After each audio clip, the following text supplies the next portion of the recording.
Les apiculteurs crient leur colère devant le fabricant de maïs OGM Monsanto. Selon eux, ce maïs risque d'être planté en France dès février avec d'énormes risques pour les abeilles et la vente du miel. La première crainte, donc, c'est la disparition des abeilles, donc ces produits-là qui nous font disparaître des abeilles.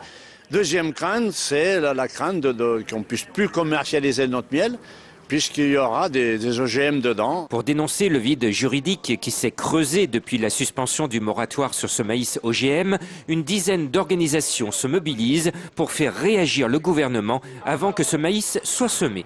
Bien aujourd'hui, la Cour européenne de justice a cassé le moratoire de 2008 français. Donc il n'y a plus aucune règle en France qui interdit l'achat et la mise en culture d'OGM.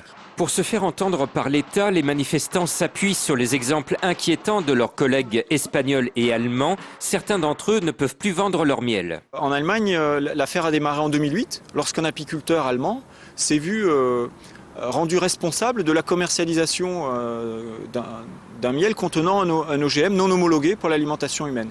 Les apiculteurs préparent d'autres manifestations du même type dans toute la France, car pour eux, si les pollens porteurs d'OGM sont transportés par les abeilles en 2012, on ne pourra plus jamais revenir en arrière.